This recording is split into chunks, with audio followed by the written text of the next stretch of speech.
and I'm making a quick one here. Um, so, well, let's start with this. I'm just going to have some Soul Calibur in the background because I, in the past, did make. Wait, how do you find. Yeah, this is the custom, right? Yeah. I did make some Hunter x Hunter avatars. So let's start with the Hisoka because he is so. He is really relevant to the current plot. Um, and I guess I'll go Yuppie as well because why not? I'll throw Yuppie in there. So here's the thing, guys. We know that it's coming back in October, which is fabulous. And I do see I have comments on it when I'm typically like playing competitive games. I don't like to look at comments. I'll have them open for this one. It is a work day. I'm not expecting a lot of people to be on. I'm taking a little coffee break, if you will, but my job is never closed, so it's kind of like I could be answering emails at night, in the morning. I could be doing things. So luckily, I can take 20 minutes or 30 minutes and just talk about this stuff. Um, Here's the situation. Togashi's getting through. I want to say a big part of this arc. I'm not going to say that he's necessarily going to finish this arc in the next 20 or so chapters. I also don't think that he's necessarily going to. Some people say he's going to go back to Gon and Killua, even with the cover art being Gon, apparently. I don't. Hey, yo, what's going on? Hey, from Japan, how are you doing? I can see comments on this one, so welcome. Uh, I'm going to have some of my Hunter x Hunter avatars in the background while we talk about this stuff, but, I think here's what's interesting about this. So Togashi was clearly motivated, and I think unfortunately, the double whammy of Miura and Toriyama Sensei's passing, I think really lit a fire under his ass. Because here's the thing. Togashi is no spring chicken. Look at Oda, the workhorse of the most hardworking manga author ever. No one has worked as hard as Oda when it comes to manga, and he takes breaks every other week.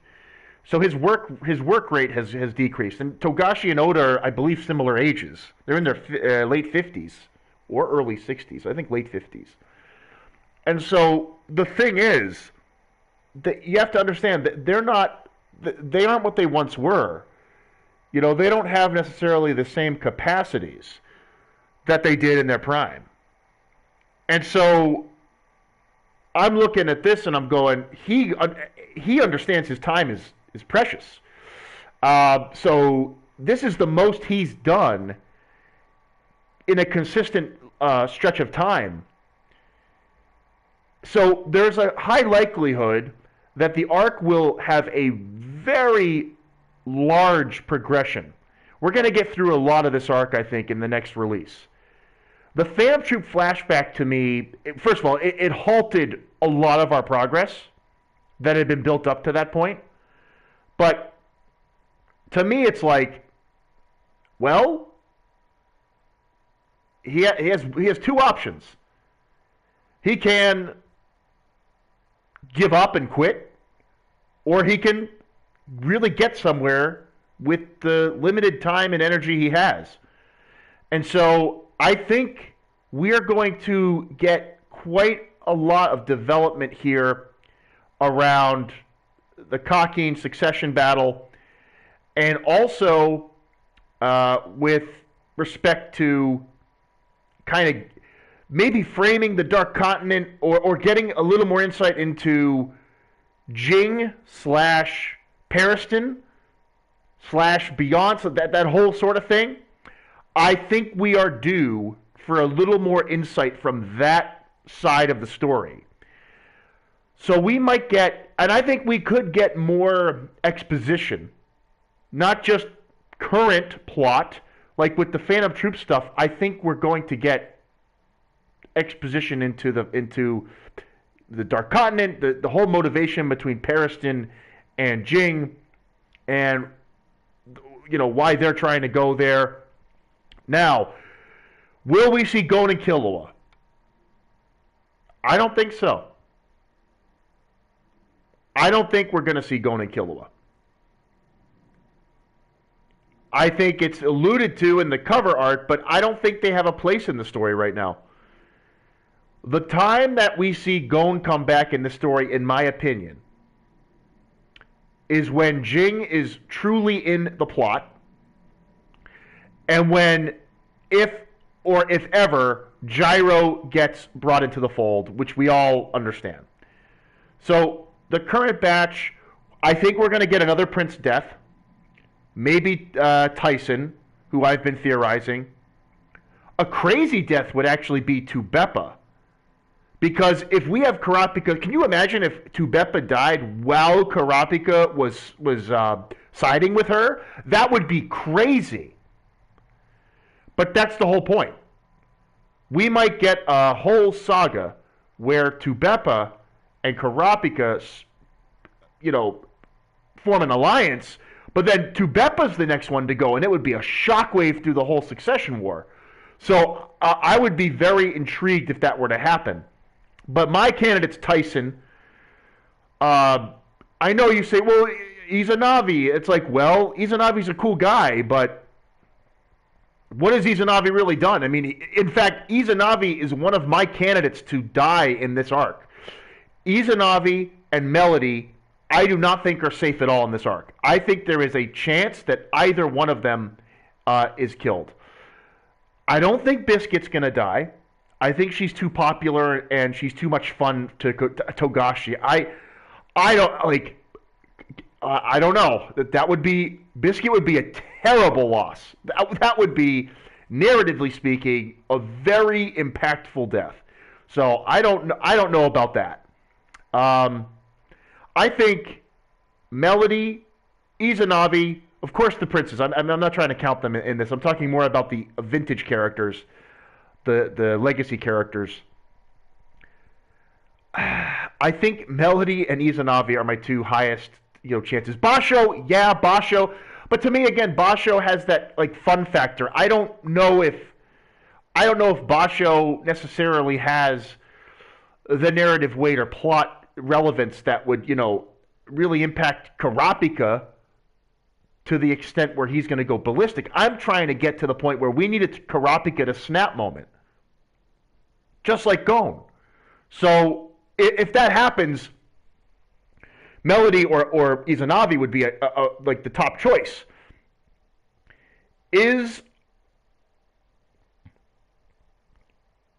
I think those are really Hanzo dying. I mean, maybe, possibly, but I think it's Izanavi or Melody.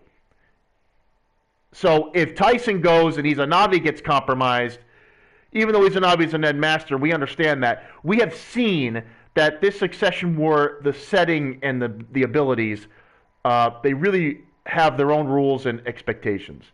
So Togashi's really created a microcosm. The world he has here in this arc is its own thing. So the rules don't necessarily apply to what we expect in terms of strength and advantage. A character outside of the succession battle may not be nearly as effective once within its parameters. And that's what I'm trying to get at. So, when it comes to Kurapika, it's always about conditions, right? It's always about what sacrifice, what rules, what regulations do we have to work with to get our end result. So the succession ceremony truly is that elevated tenfold, right? I think we're going to get a development from Saraidnik massively.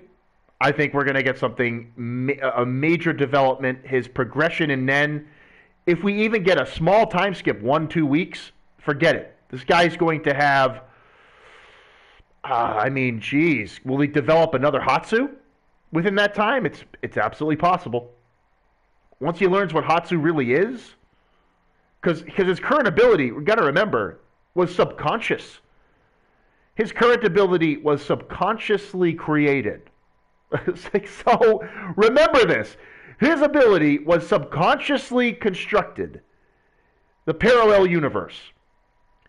Imagine what he can do if he knows what an ability is and how to make it. Am I broadcasting right now? I hope so. I'm on. My microphone's on. I don't see it playing on the... I should be. I'm just going to... Yeah, if you're still watching, can you hear me? Why is it not showing the microphone? I hope that's not... Maybe it just means that I'm recording, but... It should be fine. I haven't touched my settings.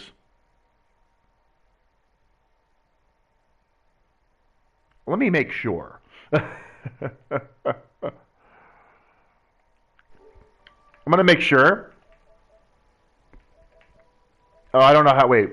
Only. Oh, okay. No, microphone audio is being broadcast. Thank you. Okay, microphone. Okay, it's confirming that.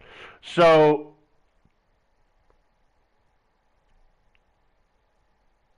I would say that we're in for a real treat with this one. Hey Lee. I think Haley, we're going to get some developments there. It would be very interesting if we really got to the true meat and potatoes of the Mafia stuff in this batch. But the whole hidden room thing, that was a little too much for me, frankly. I'm going to be honest with you. So I would like to get to the point a little bit more. And if we can get some resolution to start happening, that would be amazing. So I'm hoping for that. We will see. I mean, Togashi's notorious for taking it his own way, slow and steady. But once he pays off the reward, it's massive. So we know that.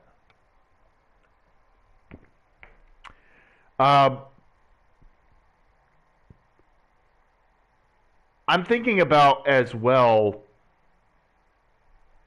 the whole ceremony and the coffins, because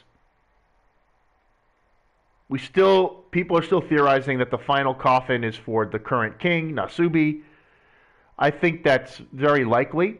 However, the other possibility is that the original king is in there, and the original king will inherit all of the Nen from this contest and be resurrected. And maybe...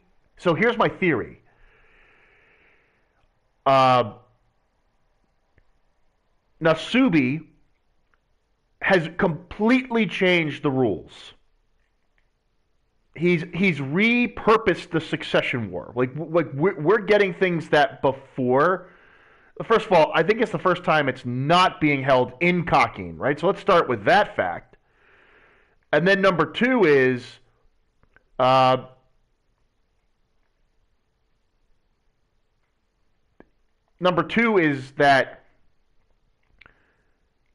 the succession ceremony is also, I mean, it's up to the current king. So what if, here's what I'm trying to get at. Here's what I'm trying to explain. Nasubi is using this ceremony and the boat for a Nen sacrifice. A Nen sacrifice. Has every ceremony had this? I don't think so. Why would Nasubi want to do a Nen sacrifice? Why? Why would he want to sacrifice all these martyrs, these innocent people? My theory is very simple. He may have found a way, like Hisoka did to himself.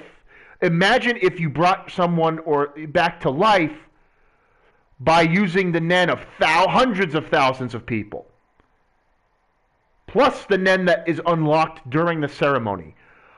Nasubi could be one of the hypest villains in the series because he's planned this all out to resurrect the original king. by using all of this Nen in that special chamber. That chamber was created on the black whale. This was all intentional. The other clue that we have, there's two clues that we have that Togashi might be going this route. One is, of course, Hisoka reviving himself. The other one is Camilla, who is the second daughter, the second oldest child, and the first oldest female child. The other thing is that her Nen ability is about resurrecting herself. That's the second reference to coming back to life. And the other thing is her have-nots cursing people from the grave, which is an old, ancient burial tradition. Now, where would Camilla have gotten the inspiration to learn about this? One, I think out of pure jealousy to Benjamin, who got the military. I mean, Camilla got literally nothing. She got nothing. She was second place. Like, oh, too bad, you're second place, Camilla. Haha. Ben gets the military.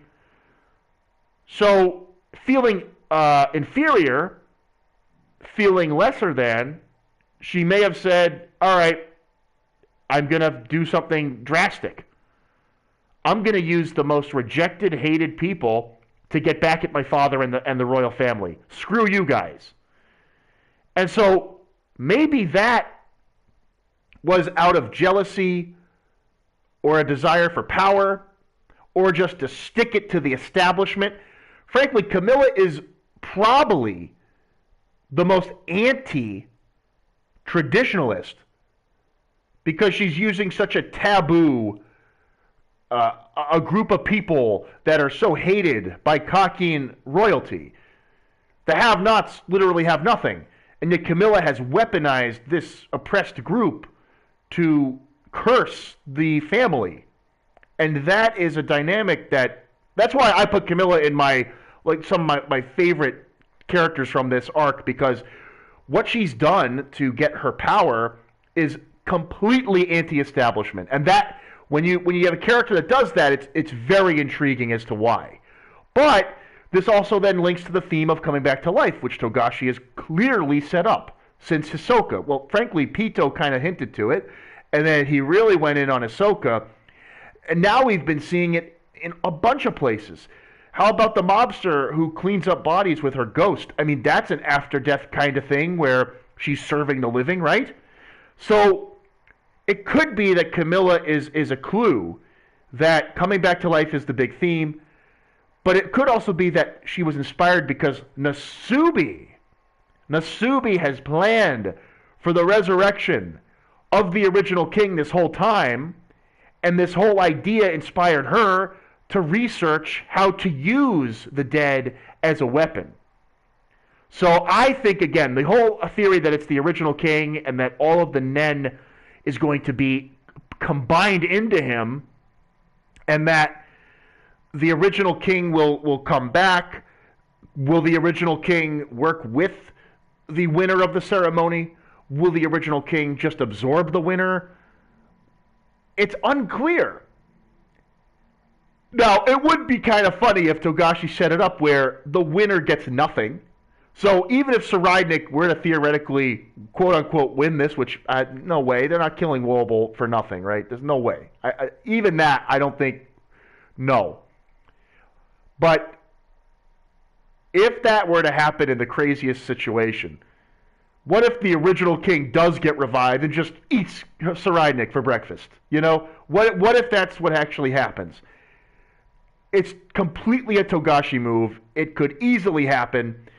And you might say it's an ass pull, but it's not an ass pull. It's been set up for a while now. The coffin is there. We know the whole room is there. We know that he said that the whole voyage is a sacrifice of lives. It's the perfect place to do this, too. You're in the open ocean in a closed vessel, and no one has a way out. It's the perfect way to resurrect your original king. I mean, it's perfect. So, are we going to get it? Perhaps.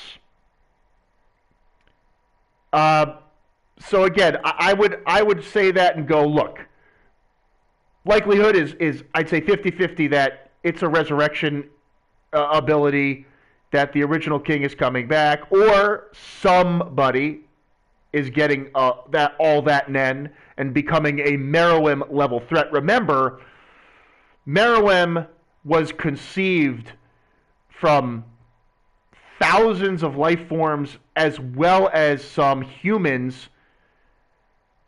Some of those humans may have had Nen affinity. Not anyone who was a major Nen master outside of, well, the thing is Kite, right? Kite's Nen was used to help the king, ultimately. And actually, it's also theorized that Kite's Nen may have been what caused Meruem to be born prematurely, because it was more power than anything else offered, and it made Meruem so hungry that he was born early, right? That's always been a theory out there. But the whole point is, now take that principle that was used in Chimera A and apply it to this arc. You got 200,000 life forms, humans, Nen. Some of them we know for sure are Nen users. Some of them, the threat that could come out of Floor 1 on this voyage, that we get to the new continent and it becomes the fake continent, and it becomes a freaking battleground. It's absolutely possible that we get to the new continent and it's just an all-out war. And, the boat explodes and out comes the life form from this thing. And it's just, forget it. Your history. That could absolutely be what happens in this arc. So, again, I wouldn't stress that this is possible, but those are the types of things you got to think about.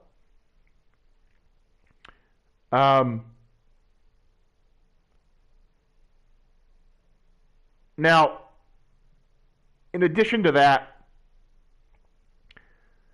we have to think about the pacing of the current arc. Right now, Melody is in the most danger. Halkenberg is also not in the best situation, but I'm not convinced that Halkenberg is going down until he and Karapika have some form of interaction or conflict, one or the other. But something is going to give there. And I think it's really being set up that way. So Halkenberg's going to do something. He's going to make a difference, in my opinion, right? So I think that's very likely.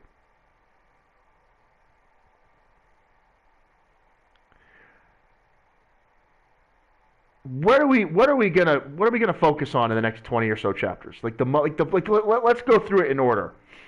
What is it gonna look like? First, we're back with Karapika, and he's with Tubepa.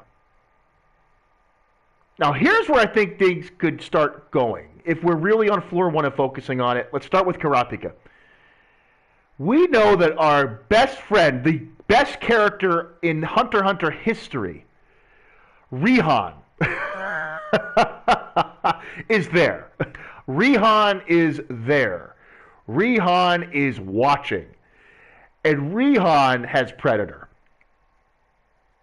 Are we finally going to get the scenario where Rihan dies and gives Benjamin Predator? I've been waiting for this for years.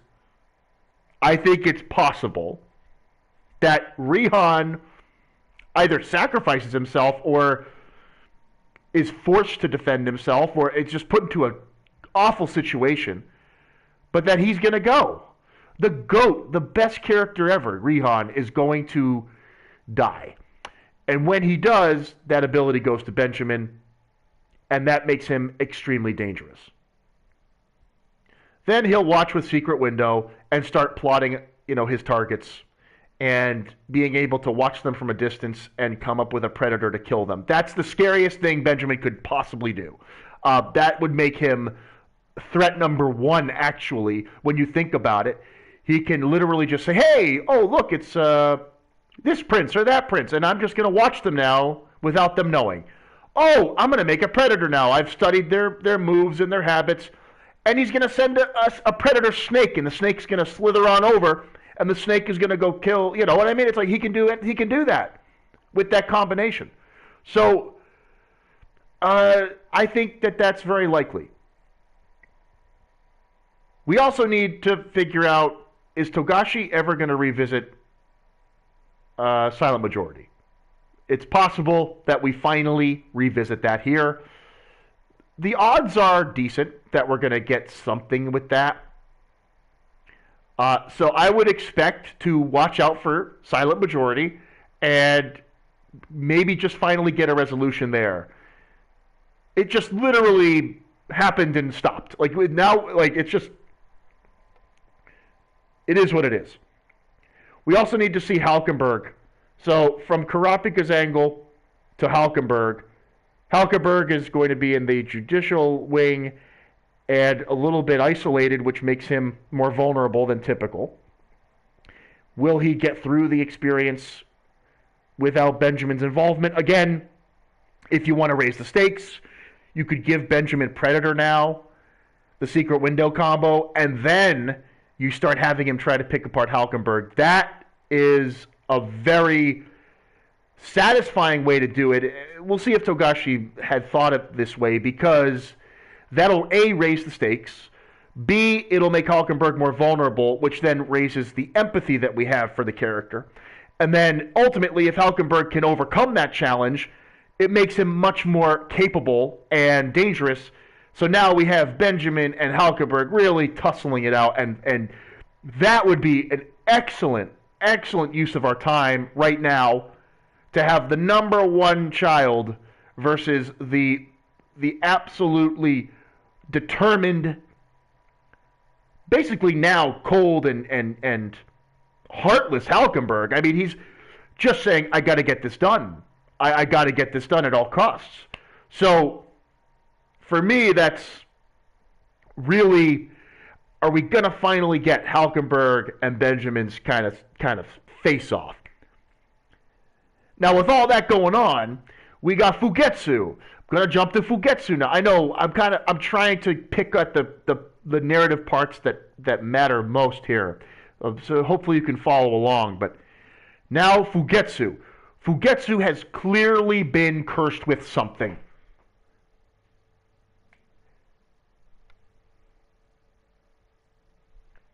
And that is possibly Camilla. We think there's a chance it's one of Camilla's curses, and you'd have to find an exorcist ASAP.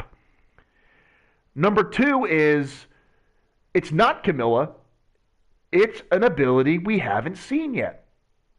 And it could easily be a new ability, a new threat.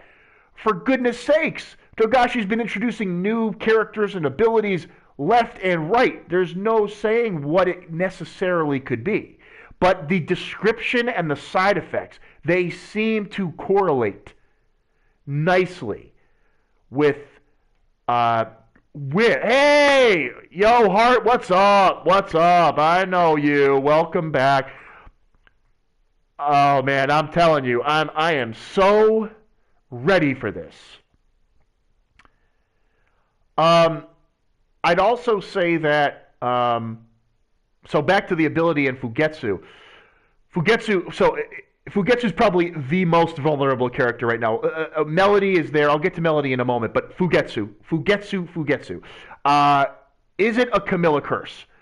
If it is, that sets up Camilla in the fold more centrally, which I would love, because Camilla is one of my goated characters from this arc. A lot of people hate her, but all the evidence points to her being very resourceful and hating the traditions of her family and really being an anti-establishment character. I love anti-establishment characters. So, I mean, we've got to see what happens. If we get Fugetsu and it's revealed that it's Camilla, then that's the fight, right? Fugetsu versus Camilla, which would be like kind of left field, but I mean, I'll take it. Then you'd have to also convince the exorcist. I think Camilla has them. They can find one, but you got to convince an exorcist. You got to find them, get them. Hell, what the hell? What the hell? Togashi could bring Abagane back into the story. Why not?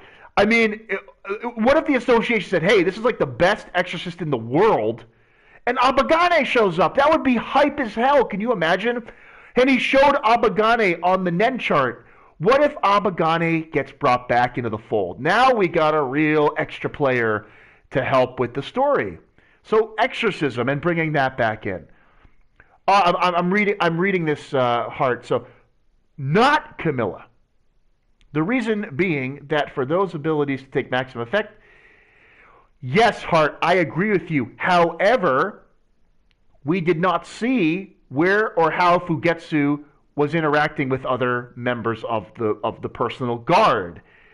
We just saw her, and and I know that she's under watch, but right now she's with Melody and crew, and clearly has been using her tunnel ability. And Fugetsu's the type of character that likes to go on excursions, and so with Kacho's Nen Beast watching, it could be all well and dandy. But Kacho's Nen Beast is on the other side of that tunnel. Fugetsu's the one who goes out. Kacho will open and close the door. And I believe the Nen ability also, my boy! What's up, brother? I got a little bit more time. I had to get this out there, man. And so Hart, yeah. We'll have to see. We will have to see how it works and how it happened. But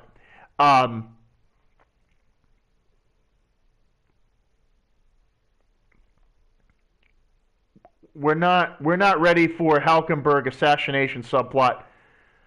I've been waiting to see what will happen to that plot since 2000.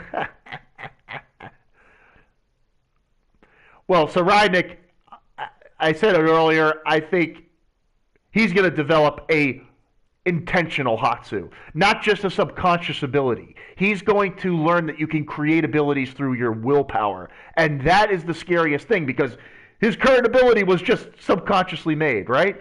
Now, he's going to go in and actually make something. And that is the scariest part of the whole training exercise. Once he does that, now he's going to have a parallel universe where he can use a Hatsu that he creates, whatever the hell it is. I don't know, bro, like, he might be able to, cursing seems like a Rydnick thing as well. Like, if his target in the parallel universe fulfills certain conditions, the real version of them gets cursed.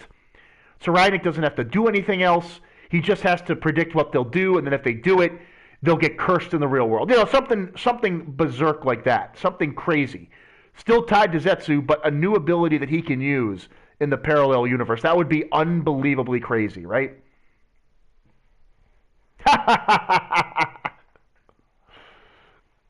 Yeah.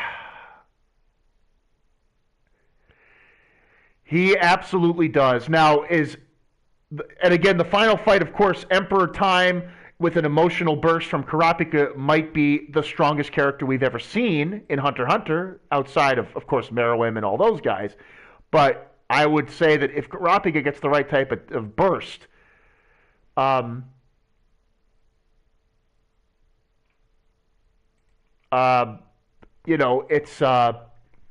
it's over. I mean, he's probably going to be Royal Guard tier, like in that level, if he's going to sacrifice 50 years of his life. Can you imagine if Kurapika just says, "Hey, I'm taking an immediate decade off of my life to use Ultra Emperor Time. I don't like now. Stealth. I can use Chain Jail on anyone beyond the Spider because I've just sacrificed a decade of my life." Whatever, just make that, he could do that. He could do something absurd like that, So, even though Rydnick is a prodigy 1 in a billion, Kurapika with all the emotional weight of this arc, and if he sees the eyes in front of him, and Izanagi dies or Melody dies, which are my candidates to being possible martyrs here, there he goes. He goes ballistic.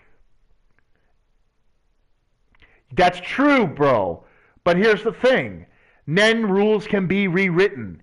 If you recondition yourself or sacrifice certain things, you can, like, look at what Gon did. There's no way Gon could get that power, but he sacrificed it all to get it. You can redo vows. It's a contract, right? You can amend a contract. So Kurapika could say, take 20 years off of my life so that I can use Change Ale on a non-spider. Why not? I don't see why. Like, yeah, he's made the purchase. He made the sacrifice, right?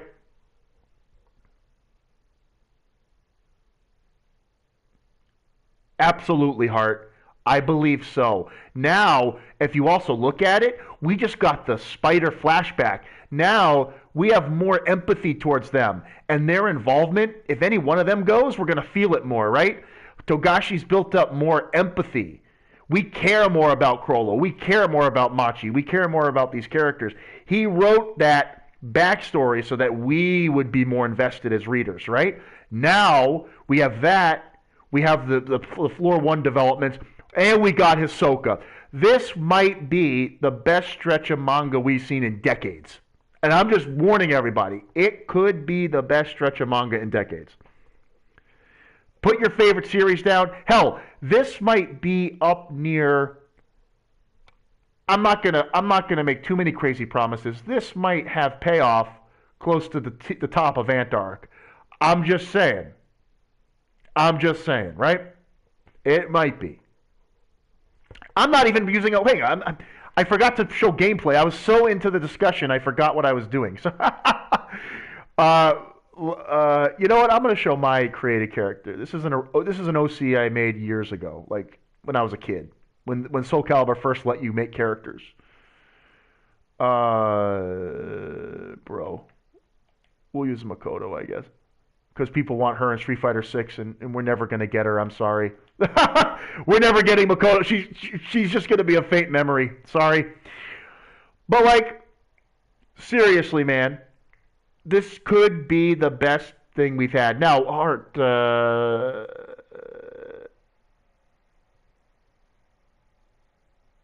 entirety of the second week is going to be insane, with Shizuku's death being confirmed. Wait a minute. Heart, what the hell are you saying? Shizuku's death being confirmed? No spoilers. Wait a minute. Where'd you hear that? There's no spoilers. What? Shizuku's death being confirmed?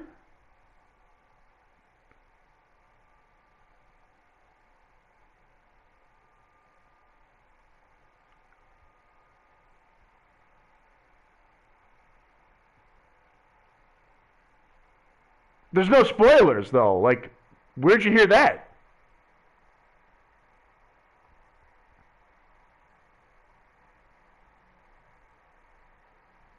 Oh, I'm sorry. I'm sorry, Hart.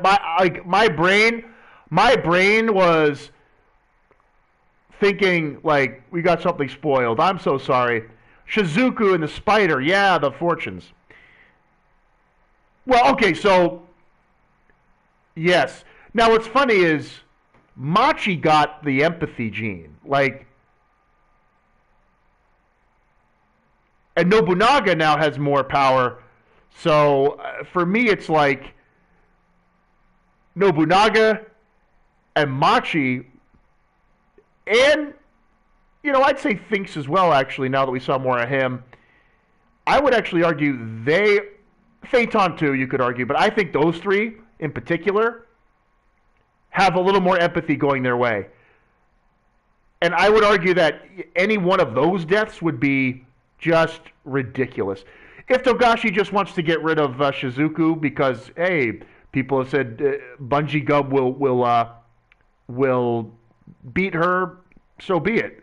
But if Finks, Machi, or Phaeton go, I would say that is going to be the biggest impact. Franklin too. You could say Franklin in that list as well, and he's alone right now. We know that. So there's some interesting opportunities to mix up the plot and the situation really, really well. Um,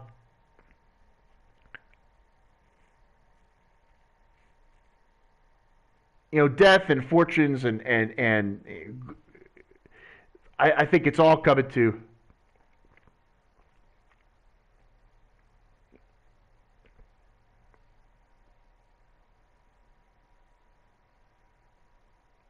Oh, Nobunaga. So, Hart, you know better than me. I haven't gone back to review all the fortunes, frankly. Um, and here's another question, though. Because Neon died, do her fortunes still come true? Is that confirmed? Is the condition of her fortunes beyond her not knowing them? She can't know them. Is it also that they can only happen while she's still alive? Did we ever confirm that? Because it disappeared from Crollo's book, right? So what if the fortunes no longer are guaranteed? That would be fascinating.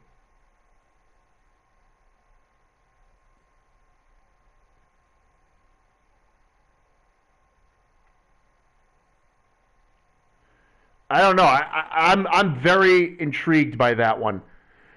And guys, I got like probably 15, 20 minutes. I can't be on here too much longer. It's I'm going back right to my duties for the day. I did have to get this one out though. I had to.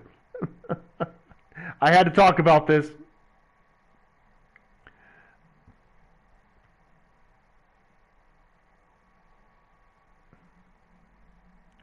Okay. No, I think there's a lot of merit to that. Um, we we'll see. We will see what happens there.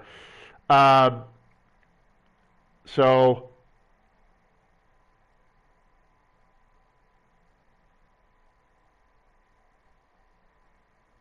yep, that's right. That's right. Again, my point, Hart, is this: the rules are kind of vague right now. Like Togashi is going, hey, here's another exception. Here's another thing. Like I don't know. I think it's cool though that if we like really do follow it, that was confirmed long ago. JoJo's did that too. If we're gonna do that, JoJo's heavily inspired Hunter x Hunter, which it did. Uh, you got to give our man Araki some damn credit because the dude wrote one of the most entertaining and thought provoking, you know, Asian story, Japanese stories of all time. Uh, he absolutely. We're talking about King Crimson.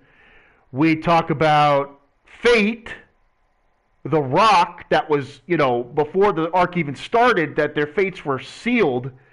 That's a theme that was in that part, and it's like, are the spiders' fates sealed just like they were there? There's a very good chance that happens, right? So we shall see.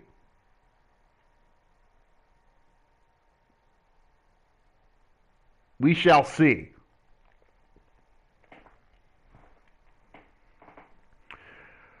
Oh, by the way, I won't spoil anything. JoJo Lands just got interesting. They introduced a major player, a major character, and it looks like now we have some direction to go behind. So that always is helpful. Um, I'm going to do a couple more here, and I do have to go. Uh, Back to the grind, man. Back to reality.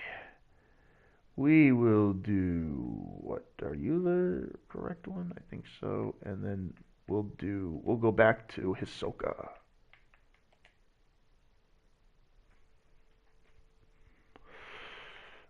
We'll go to this one.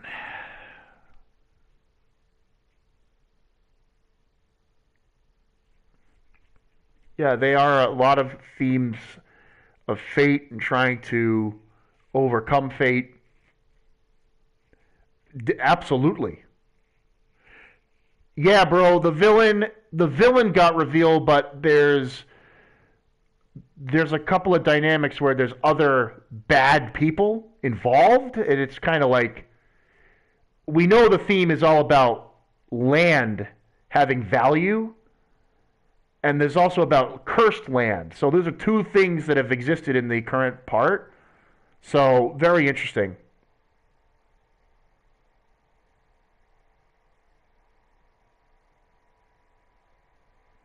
Characters like Rama and Leon.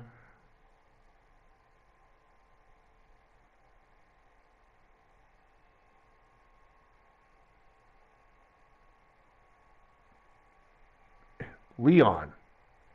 Hmm. Yeah.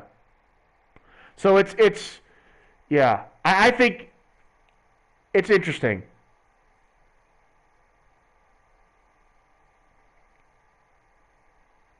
You know the my the overall thing that I want to express though, and I'm thinking about, kind of I'll end kind of on this point as well.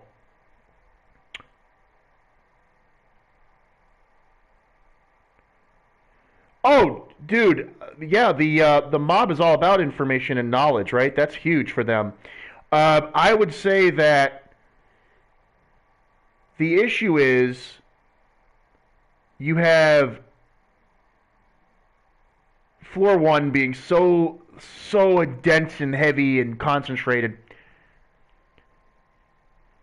but there's one element, there is one thing that we still haven't explored yet in real detail, and Togashi could spend a whole 10 chapters covering this, and you know he could, which is why I want to bring it up as a final point. Are we getting a full dive into the Kurta clan? Are we going to leave floor one again, which, I mean, I am so invested in floor one, but we might spend time completely off topic and go right back to a flashback moment like you did with the spider, where he flashbacks the Kurta. Because now we know the Meteor City and the Kurta, and he has to connect them. And we know that the mob kind of intertwined both of them with evil. And so that's where, we gotta see that happen. So there is a serious chance that he's going to really get into Kurta backstory and history. I am almost convinced that he's going to do it. How long he spends on those chapters, I don't know. But to see the massacre actually happen after we've gotten empathetic towards the spider, and then we see them actually massacring the Kurta, will then seal their fate as villains, and then we can actually truly start conquering the spider. Which, I know people love the spider, but can you truly redeem what they did? It's a swing, a swing master. Well, they didn't cook her there. Oh, this is.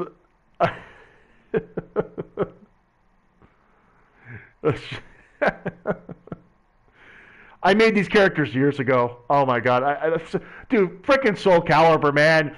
I mean, what other game can you do this? Come on, it's right. Like seriously, what other game allows you to have this kind of fun, right?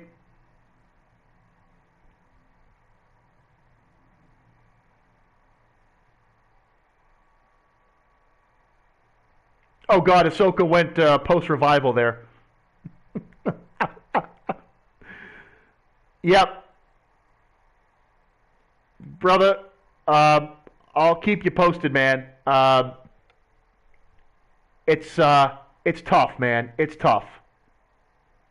I have probably 10 minutes myself, so I'm gonna be wrapping up shortly.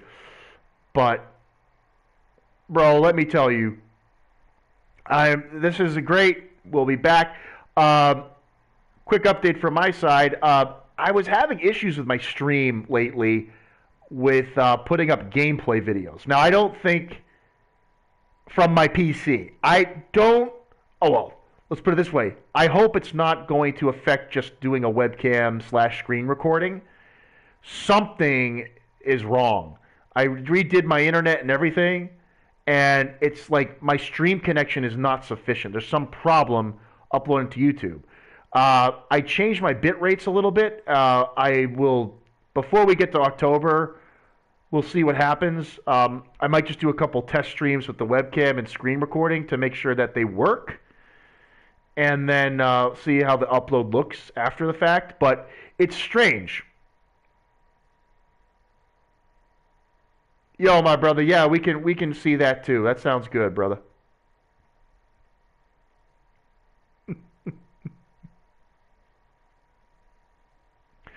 Yeah, yeah. Well, wait a minute, Hart. We got some trouble here. We got some Ahsoka. No, Ahsoka's getting overconfident. Uh oh. Oh man. He got bunchy gum. Oh yeah, yeah he did.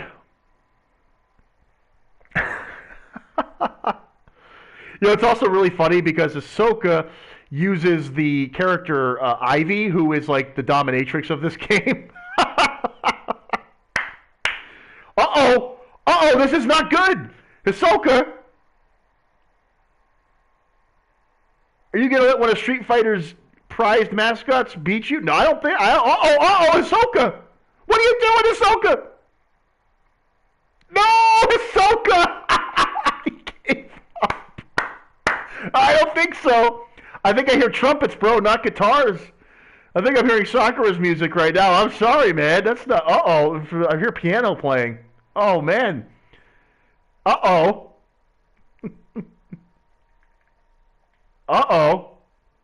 I think Ahsoka needs another bout. What do you think? Let's get Ahsoka back out there. Wait a minute. No, he's just coming back to life. Wait a minute, Hart. He's coming back to life. He's coming back to life. It was a fake out. It was a fake out. We're gonna make him player one because he's the.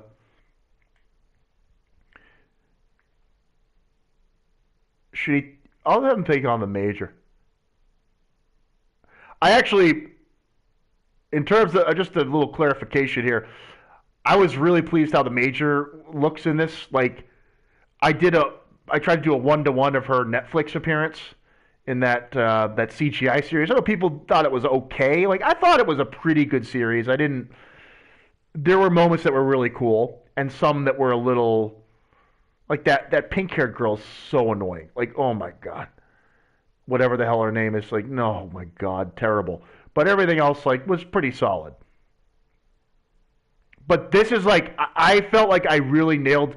There's two things I love about the major. First of all, I had to edit the boots because they don't have a pair of boots that look like this. So I put two black objects on her legs, and it was actually, I had to spend like 30 minutes just trying to angle them. Like, you can see they're not perfectly aligned, but for the most part, when she's fighting, they look okay. That took a long time just to angle those in a way that looked presentable-ish. And then her fingers, I had to put a decal on her fingers to give her the fingerless gloves, which were actually, it was kind of challenging to get the decal on her hands like that, but I was able to do it and make them look like her real fingers. So that was kind of fun as well. Really like how that came out. Oh, Ahsoka, brother, what are you doing, man? We're going to end on this one, by the way. I have to get going myself. Oh, man. Ahsoka going on the rampage here. Oh, and I guess, well, you know what? I'll switch topics a little bit. A couple game-related things. Borderlands 4 announced. Whatever, man. I frankly, Gearbox has really lost a lot of... I've lost a lot of confidence in Gearbox as of late. We'll see what happens. We'll see. We'll see.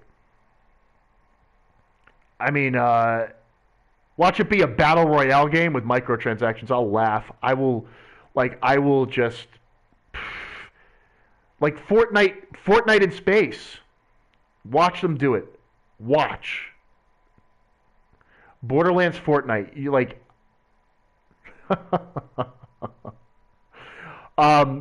But or it's like an online. If they do an online game, it's over. Like if Borderlands is online service, it's a dead game on release. So, I think as well.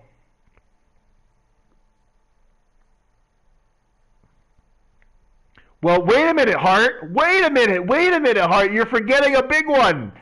Hold on. What game is coming out in the future that Hunter Nation should be pretty excited for? Hold on a second. Yo, Nen Impact. Nen Impact is coming. I mean, the first Hunter x Hunter game really globally released ever. Ever. Like, this is crazy news. If they can make any sort of profit, because the game apparently was made paying with bottle caps, like they no budget. If they actually make a profit, that's a great sign. You got the manga coming out. Yeah, I mean, you got a lot of cool things. Yo, Ahsoka, whoa, brutal there, zombie clown, brutal.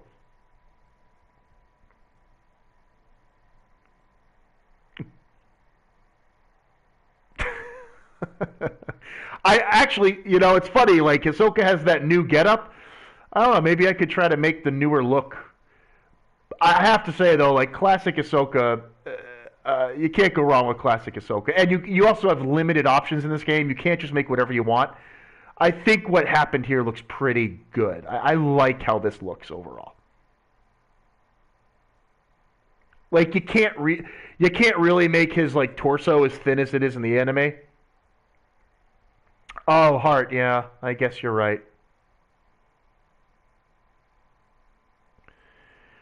So yeah, we're going to be wrapping up here in a couple minutes, but we're back. Of course, my reactions will return in some capacity. I so here's the thing. I know they could come out on TCB a little early, but I believe I am going to wait for the officials through Manga Plus. I also just want to make sure that like TCB is loaded with ads and shit. It's horrible. So I think what I'm going to do is I'm waiting for the Manga Plus chapters, which will take a little extra time, but it'll be on a weekend as well, which is better for viewing and all that shit. So we're going to aim for the weekends. I'm going to try not to get spoiled by anything. They spoiled me last time with Ahsoka. I'm going to try my very best not to look at the chapter art. Ahsoka might have it here. Ahsoka may have it. And hopefully make this through this spoiler free. Avoid all the Reddits and shit because people, oh, he got it. Oh, God, that was a terrible way to end it. My goodness. Hisoka's redemption arc. Banji Gamu. Oh, good. So our zombie clown had to, finish it off there. Anyway, guys, Hart, thanks, brother, everybody. I'll be floating around here and there. I don't make content really these days. I'm not interested in it. But Hunter x Hunter's an exception. I'll figure out something to come back and do the reactions and perhaps discussion streams in between. And otherwise, you might just see some Star Wars gameplay stuff and maybe here or there a couple other things. But it's not going to be full time. I have really moved on from content creation as a hobby. But this is different. This is something I have passion doing. I like doing it. I like sharing the experience with other people. And that's going to do it for today. Anyway, hope you guys all have a good one. And I will see you around.